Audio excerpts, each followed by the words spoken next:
Mesdames et messieurs, bienvenue à ce 19h sur les antennes de Numérica Télévision. Au sommaire ce soir, la République démocratique du Congo se prépare à commémorer avec les autres nations du monde la journée dédiée aux droits de la femme. À l'Union congolaise des femmes des médias, on milite pour l'amélioration de son image. De son côté, la bourgmestre de la commune de Lingwala invite les femmes congolaises à prendre conscience pour occuper des places du choix dans la société. Interview à suivre dans ce journal. À suivre également dans ce journal les images du séjour du vice-premier ministre en charge de l'intérieur dans la province de l'Ituri. Elles viennent de nous parvenir à l'instant. Le DSMP signe son retour en compétition africaine par un match nul. Le team vert et blanc de la capitale a été accroché cet après-midi par les Équato-Guinéens de Deportivo Ningang. Invitée du journal, Mimi Mouninda, elle est business manager, directrice marketing à Nestlé RDC. Elle a été enregistrée peu avant le début de ce journal par Kibombi Chintois. Merci de continuer à nous faire confiance et vous avez raison. Initialement prévue pour ce mardi, la rencontre entre Joseph Kabila et une délégation des 7 patrons d'entreprises minières de la RDC est reportée en demain mercredi. Le code minier adopté dans les 2 chambres du Parlement et en instant de promulgation sera au menu de ce face-à-face. Croit-on savoir dans une lettre ouverte adressée à Joseph Kabila, 38 ONG œuvrant dans le secteur de l'incertain de la gouvernance des ressources naturelles en RDC demande tout simplement la promulgation de cette loi. Selon ces ONG, ce code minier contient des avantages profitables non seulement au peuple congolais, mais aussi aux opérateurs miniers. Célébration ce jeudi 8 mars de la journée de la femme. Sur le plan mondial, elle sera célébrée sur les thèmes « L'heure est venue », les activités rurales et urbaines transforment la vie des femmes. Par ailleurs, en République démocratique du Congo, la journée sera célébrée avec comme thème « Investir dans la force productrice de la femme rurale » et « Priorité du gouvernement pour l'UCOFEM », la structure des femmes des médias. Elle a clôturé cet après-midi un colloque organisé à l'intention des étudiants de l'Université pédagogique nationale et des journalistes sur l'amélioration de l'image de la femme dans les médias. Élysée Mafou et Serge Mitélise.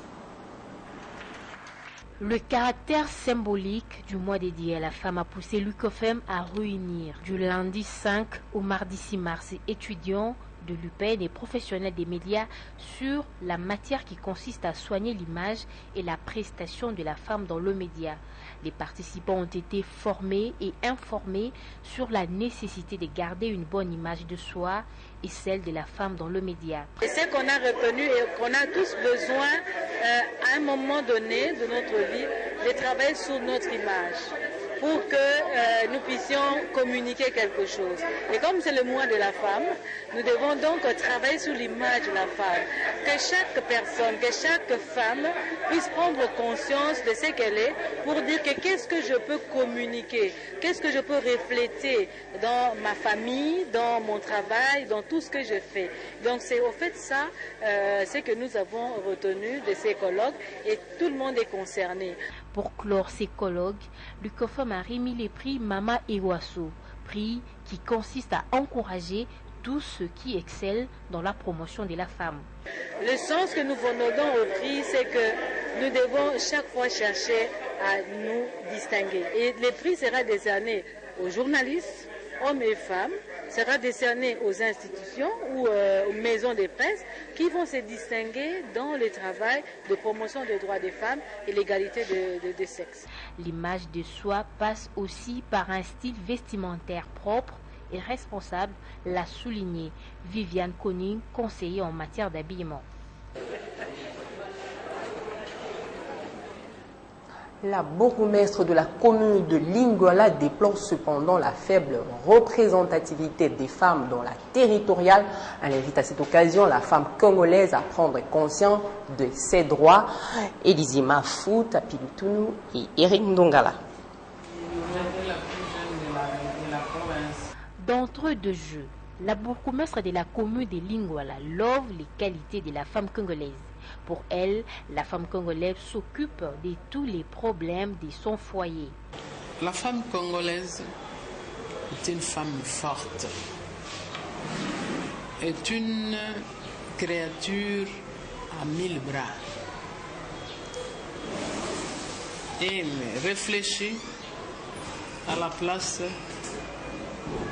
de l'homme, des enfants, de sa famille, de la famille de l'homme, et elle est au centre des affaires dans les foyers. Mais elle l'invite à donner encore le meilleur d'elle-même pour occuper une place de choix dans la société. Mais la femme doit arracher sa place. Arracher, c'est le mot. Elle doit s'imposer. Là où il faut s'imposer et recouvrer ses droits quand il le faut. Puisqu'elle a plus de devoirs que des droits. Mais si elle ne prend pas conscience, elle ne retrouvera pas ses droits. Bien que, voyez par exemple, les constituants nous parlent de parité. Je prends l'exemple de Kinshasa. Il y a 48 bourgmestres titulaires et adjoints, 24-24. Vous-même, vous connaissez la représentation.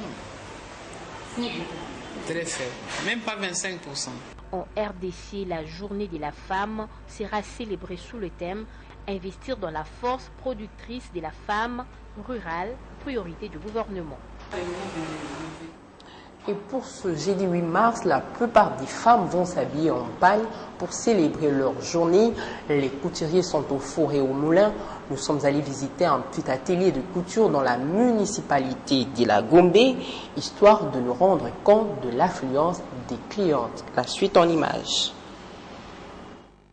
À quelques jours du 8 mars, le port du pagne, une tradition en Afrique et au Congo-Kinshasa en particulier, est à nouveau autorisé au pays après quelques années d'interdiction. À la maison de couture L'Avenir, les clients sont très rares. La célébration de la journée des droits de la femme n'a pas encore impacté les recettes. Elles sont toujours en berne. Du modèle simple au modèle compliqué des pagnes confectionnées en express, ici, les prix varient de $10 américains et plus. 2 jours, 3 ou 4 suffisent pour coudre. La couturière s'arme de patience dans ce métier qu'elle exerce depuis 2002. La trentenaire plaide pour la valorisation du pagne. Investir dans la force productrice de la femme rurale, priorité de la RDC, et les thèmes au niveau national pour la célébration de la dite journée.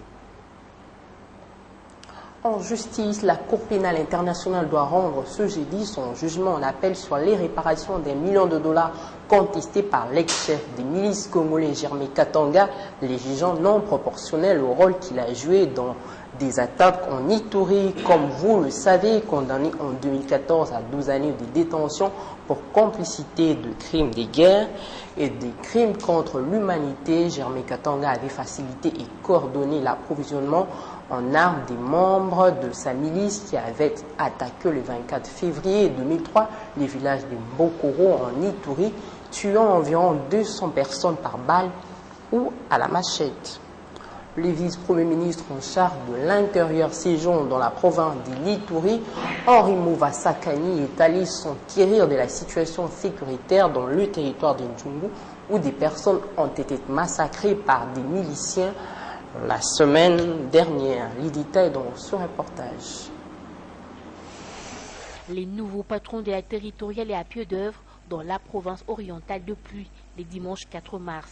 En Ituri, plus précisément, Henri Mouva Sakani est allé examiner dans les détails la situation sécuritaire dans cette nouvelle province issue du démembrement, frappée par les crimes perpétrés par des assassins.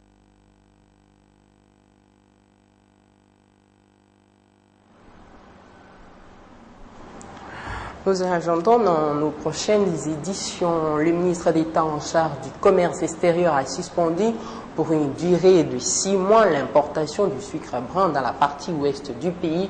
Jean-Lucien Boussa affirme que cette décision est prise pour protéger l'industrie locale contre une augmentation imprévue des importations qui lui porte un préjudice grave.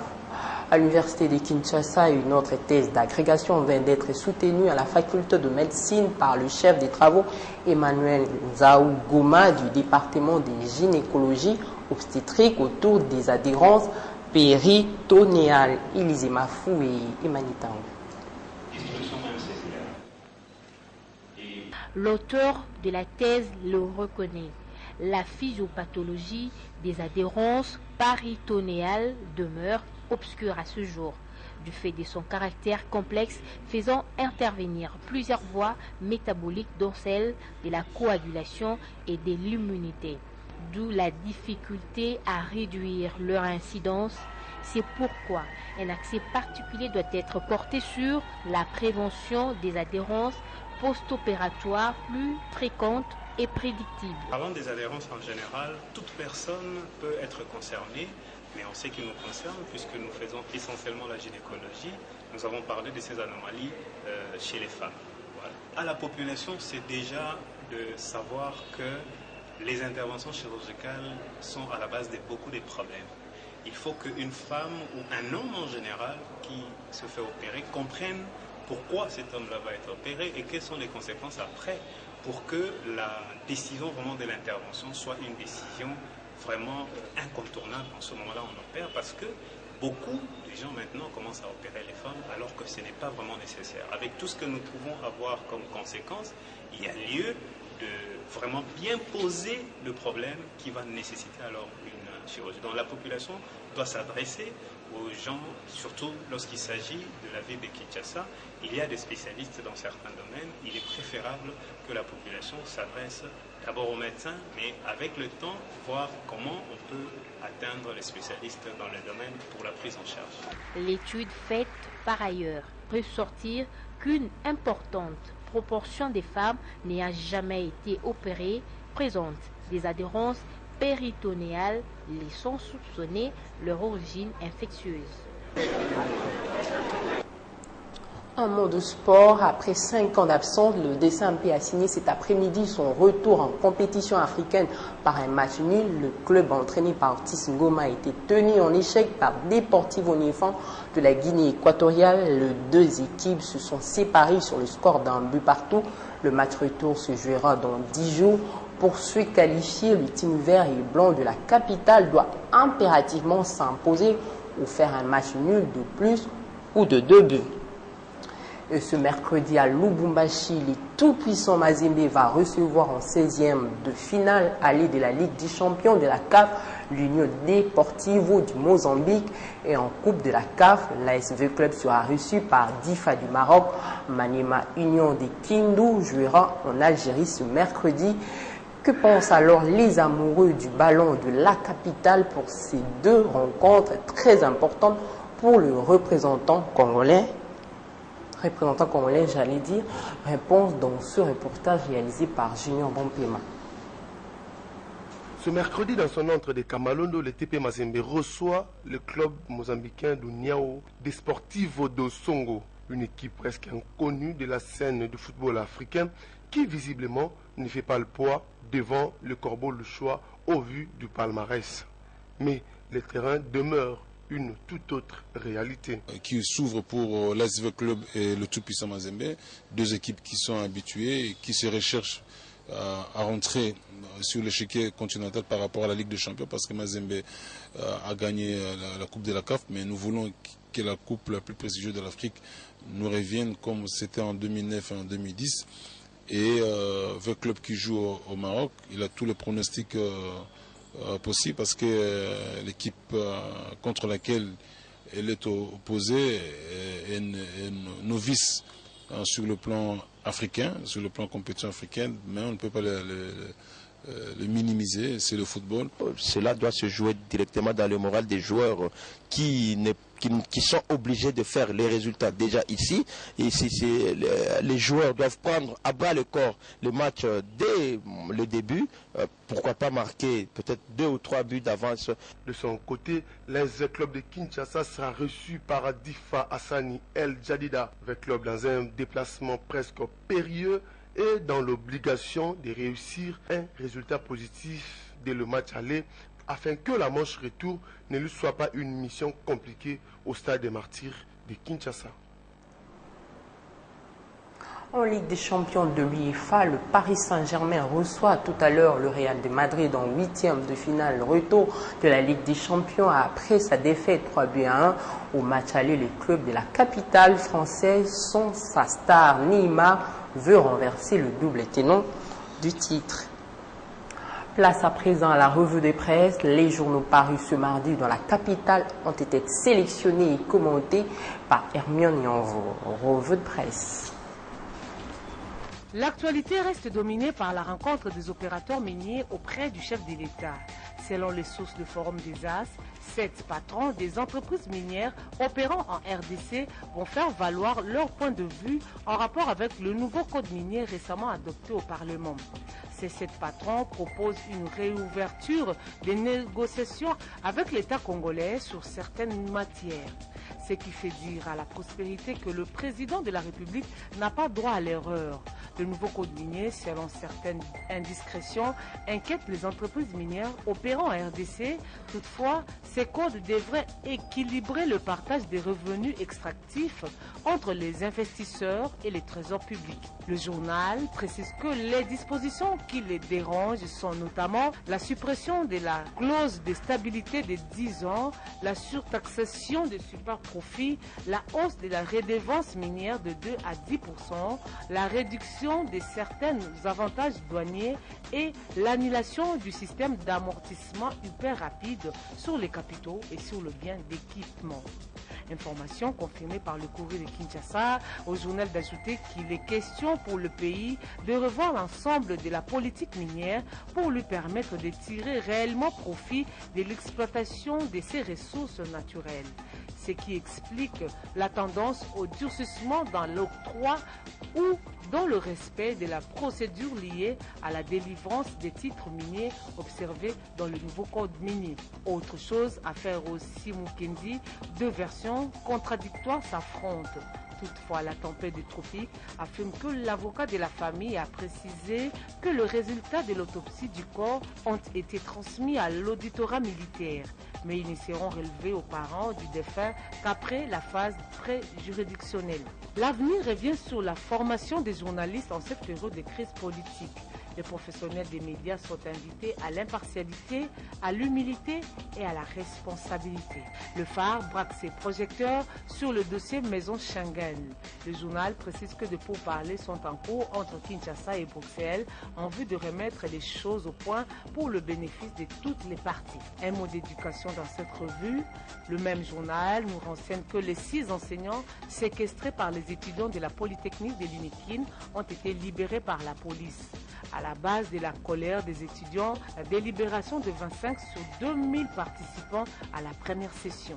Suivons dans cette revue par la caricature du Forum des As. Que les hauts sommets nous aident. Nous sommes victimes de tracasseries par des gens qui ne sont pas identifiés.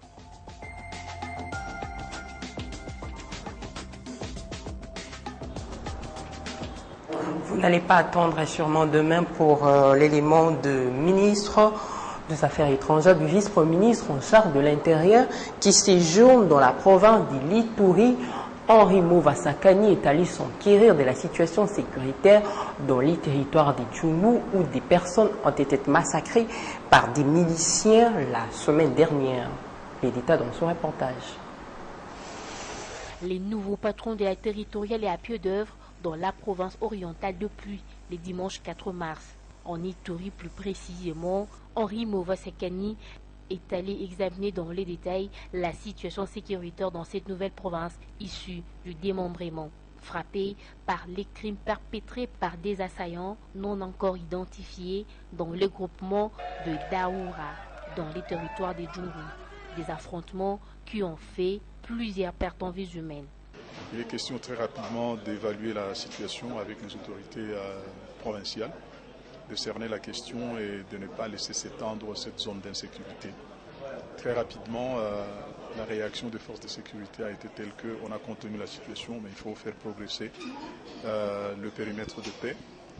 Donc nous voulons prendre ce problème à bras-le-corps très rapidement par cette réaction d'autant d'autorités que vous voyez sur place. Mon collègue de la Défense est là et bien d'autres autorités. Nous pensons que ces forces coalisées pourraient nous aider à éradiquer très rapidement ces zones d'insécurité. Une telle question nécessite un examen approfondi en écoutant toutes les tendances, en écoutant toutes les couches de la population, parce que c'est un conflit qui a des ramifications autant dans l'histoire, dans notre propre sociologie, dans notre culture. Il y a des éléments liés au foncier, il y a des éléments liés à la politique, à l'économie, aux frustrations, peut-être mal gérées. Sur place, le vice-premier ministre, ministre de l'Intérieur, a très rapidement convoqué une réunion de sécurité avec les autorités de la province de l'Ituri. Question de restaurer la paix, d'établir les responsabilités. Pour rappel, un groupe des assaillants ont attaqué plusieurs villages la nuit de jeudi à vendredi et incendié 600 maisons. Je vous laisse suivre à présent la partie invitée du journal. Il s'agit de Mimi Muninda, elle est business manager, directrice marketing à Nestlé RDC. Je vous disais, elle a été enregistrée peu avant le début de ce journal par Kibombe Chintois. Quant à moi, je vous retrouve demain mercredi à 13h pour l'édition de la mi-journée. Madame Mimi Muninda, bonsoir. Bonsoir. Vous êtes business manager, directrice marketing, ça veut dire quoi en deux mots? En deux mots, on va épargner les explications dans l'anglicisme. C'est juste que je suis responsable de marque et mon rôle est pour moi de développer une marque sur le marché congolais. D'accord. Alors, depuis quand êtes-vous engagé dans cette lutte pour le droit de la femme? Je crois que ça s'est fait tacitement, mais ça est aussi venu de soi par le fait que plusieurs fois j'étais amenée à éduquer, à former les femmes et j'ai senti vraiment qu'il y a un souci, un très grand souci pour les femmes de trouver une dame aussi qui pourrait être réellement leur porte-parole, qui pourrait essayer de comprendre leurs vrais problèmes, leurs soucis. Et au fil des années, au fil des discussions avec les différentes femmes que j'ai eu le plaisir de contacter et d'interagir, j'ai vraiment compris que la nécessité était pour moi à un moment de pouvoir faire quelque chose pour elles, de pouvoir m'intéresser à savoir comment aussi, avec la chance, faut le dire, ou la grâce pour ceux qui croient, que j'ai eu, moi, d'aller à l'école, moi, d'être formée, comment aussi, à mon tour, je pourrais aussi donner le peu que j'ai pu acquérir. Ça a commencé lentement, c'est-à-dire Déjà, donc, plus ou moins il y a 10 ans. Et ça s'est de plus en plus affirmé dans les années 2010, 2015. Vous vous êtes rendu compte que les femmes avaient besoin de vous, mais ça fait depuis longtemps que les autres femmes s'en occupent. Je ne veux pas, on va dire, juger le travail que les autres ont fait.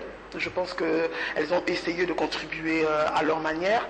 Mais je pense, c'est un peu comme on se dit, on a 70 millions d'habitants en République démocratique du Congo, où on dit 50% est constitué de femmes. Je pense que pour cette tranche de pourcentage de femmes, c'est pas interdit que je puisse influencer ou inspirer ne fût-ce que 1 ou 2%. Bon, les autres qui sont occupés, quelles sont les réactions qu'elles ont suscitées par rapport justement notamment à ces femmes marginalisées? Je pense qu'aujourd'hui, il faudrait qu'on dise les choses telles quelles. On dit même la plus belle femme du monde ne peut donner que ce qu'elle a. On a trouvé aussi que les lacunes même, que celles qui formaient aussi elles-mêmes, du moins, n'en avaient même pas. Surtout sur le domaine pour lequel moi j'ai beaucoup, et je travaille toujours, sur la nutrition, la santé et le bien-être. On a compris que beaucoup de femmes ont des formations intellectuelles, mais sur des domaines liés à la santé, à la nutrition et au bien-être, il y a très peu d'entre nous qui ont beaucoup la bonne information surtout. Est-ce que vous avez l'impression en écoutant ces femmes que d'autres n'ont pas travaillé pour elles, mais pour elles-mêmes? Bon, excusez-moi de rire, mais J'ai l'impression que oui, malheureusement, qu'aujourd'hui, même quand tu discutes vraiment en tant qu'une association altruiste, en disant qu'avec une femme, tu viens vraiment vouloir la développer ou l'aider, automatiquement, elle a juste la question, qu'est-ce que tu attends en retour? Un positionnement politique ou un positionnement quelconque ou un intérêt, surtout pour nous qui venons avec une marque derrière, donc juste pour faire ton business et partir. Donc des marches au pied. Quoi. Oui, c'est tout.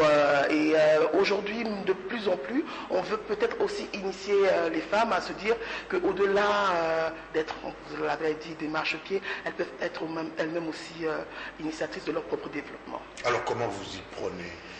Très difficile, surtout quand vous êtes en face des femmes qui ont une base de formation intellect très bas. Il faut qu'on arrive à le dire, qu'on se le dise. Ce sont les femmes que nous intéressent oui, tout à fait.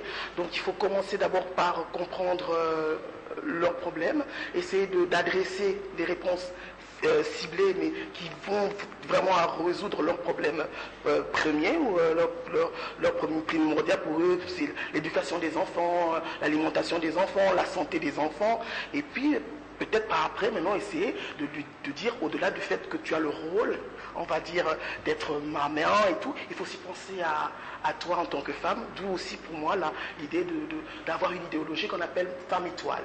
Donc je veux dire, la dame aussi est aussi appelée à s'accomplir aussi en tant que femme, à être une personne de se dire que moi aussi j'ai ma place dans cette mignonne petite famille et je dois aussi apporter quelque chose pour moi aussi. Si vous vous êtes engagé dans ce combat, madame, appelez-le comme ça, parce que vous avez constaté que la femme était vraiment opprimée en RDC. Il faut le dire, on parle de la RDC, oui, mais on peut parler de manière aussi générale. Réduisons l'angle. Allez, parlons de la RDC, malheureusement, on voit que c'est vrai que beaucoup de femmes, on a la campagne, que les femmes aillent à l'école, qu'il y a beaucoup de campagnes pour sensibiliser, que les filles soient de plus en plus instruites. Mais j'ai l'impression que c'est juste des slogans pour bien faire, pour se donner bonne conscience, pour se dire, bon, ok, aujourd'hui on parle de gender balance, ce sont des termes encore anglophones qu'on nous prête, parité, on entend tellement de choses, et pour bien faire, il faut avoir, par exemple, je dis, mon indiste, des femmes qui soutiennent monsieur Kibambiste, bref, des femmes aujourd'hui qui sont toujours utilisées, mais pas objet. Pas objet. On essaie encore de lutter dessus, mais au moins encore plus ou moins en train d'être utilisées comme, on va dire, vous l'avez dit, c'est bien dit, marche fiée, mais bon. Il y a des femmes comme moi, je ne suis pas la seule, qui ont compris, qui se disent, au moins on est la nouvelle génération, parce qu'on le dit haut et fort, on ne va pas blâmer la génération passée, mais on va utiliser leurs faiblesses, on va utiliser les erreurs qu'ils ont commises pour que nous, à notre tour, nous faisons les choses meilleures, les choses mieux qu'elles, ou peut-être aussi au moins faire mieux, puisqu'elles l'ont fait. Madame, devant des femmes rurales et urbaines, quel message avez-vous envie de donner aujourd'hui dans cette journée que nous préparons, journée internationale des droits de la femme? Alors, journée de la femme, mois de la femme, si aujourd'hui j'ai accepté de venir, et c'est un honneur d'être interviewé par un monsieur de votre renommée, c'est que parce que j'ai aussi un message clair à dire, ce n'est pas juste le mois pour qu'une femme vienne revendiquer juste un pagne, c'est pour montrer aussi qu'aux femmes qu'il y a des Congolaises capables, il y a des Congolaises aussi qui ont des choses à faire valoir, il y a des Congolaises aussi qui veulent aussi participer à l'avancement, pas juste de manière politique, non, dans tous les aspects sociaux, tu peux apporter ta lumière, parce que tu es une étoile dans tous les domaines, dans l'accomplissement de ta petite communauté, dans l'accomplissement de ton milieu rural, urbain, tu peux apporter quelque chose. Vous êtes business manager, ça veut dire que vous guidez les femmes vers le bon commerce, vers les affaires? Mon rôle de business manager m'a beaucoup emmené à développer les femmes. À se dire qu'une dame qui commencerait avec un franc congolais, elle peut se dire que si elle est disciplinée, si elle maîtrise, parce que c'est quelque chose de maîtrise de 3 ou 4 techniques commerciales clés, elle peut se retrouver à être millionnaire, pourquoi pas. Mais je le dis toujours aux femmes qui me suivent, il faut avoir de la discipline et surtout avoir confiance en soi. Ça, c'est la clé. Non, c'est trop facile. Discipline, confiance en soi, il n'y a pas un petit secret Non, du tout. Quand je dis de discipline, c'est le maître mot de toutes les choses. Hein. La discipline dans la vie. C'est-à-dire concrètement? Alors, par exemple, déjà pour une dame, aujourd'hui on a beaucoup de difficultés pour les femmes parce qu'elles ne sont pas focus. Ça veut dire que quand elle vient faire un business, par exemple, d'abord elle ne sait même pas pourquoi elle le fait. Parce que sa voisine a commencé un commerce, elle s'y met, ok.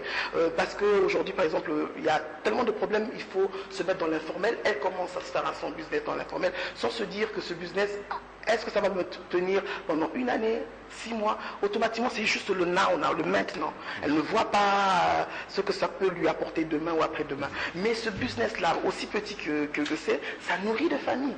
Ça scolarise ses enfants.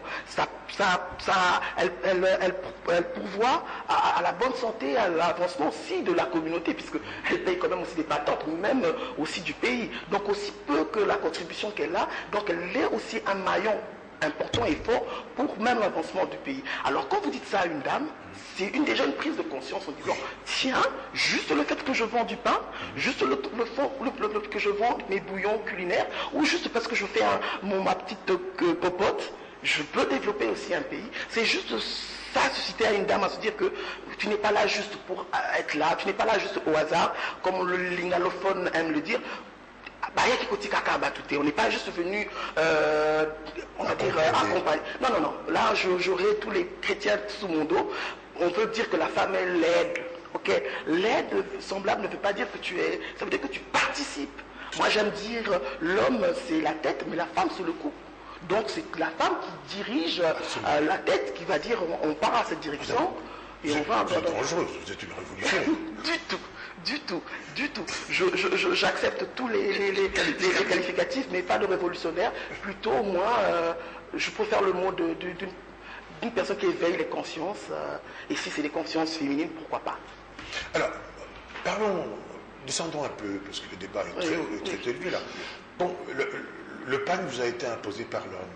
Aujourd'hui, c'est votre identité, pratiquement. Comment ça se fait?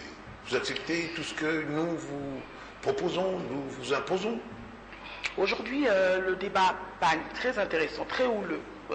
On va le baisser, mais puisque je suis quand même une personne, on va dire, de ma génération, où on fait beaucoup de discussions sur réseaux sociaux, il y a beaucoup d'interactions Twitter par rapport de PAN, la signification du mois de la femme, la journée de la femme qui s'est réduit, qui est devenu réducteur au PAN. Mais qui a fait que cette journée soit réducteur? Moi, je pense qu'aujourd'hui, le mois de la femme en Asie n'est pas synonyme à porter de... Non. Alors, chez nous, ce mois devrait être quoi? Devrait être un mois où on pourrait réfléchir à notre statut. C'est-à-dire? Ça veut dire vraiment appeler les femmes à se dire, écoutez les dames, on est 50%, on est une force. Ça veut dire être une force, ça veut dire qu'on peut amener à faire changer les choses et prendre possession de nos capacités et essayer de faire bouger les choses. Vous êtes madame très intéressante à écouter. Votre dernier mot serait lequel? Alors, ce serait qu'au-delà, oui, évidemment, du PAN qui est quand même assez important pour les femmes, alors les dames, je vous en prie, soyez des étoiles. Apprenez à être confiantes et bonne fête à vous. Merci, madame, d'être venue, de vous être dérangée pour venir jusqu'à nous. J'aimerais vous retrouver plus tard pour qu'on puisse approfondir ce débat. Il est très intéressant. Merci, merci beaucoup. À bientôt. Merci bien. Au revoir, mesdames, au revoir, mesdemoiselles, au revoir, messieurs. Ce journal est terminé. Le prochain demain à la même heure. Bonsoir.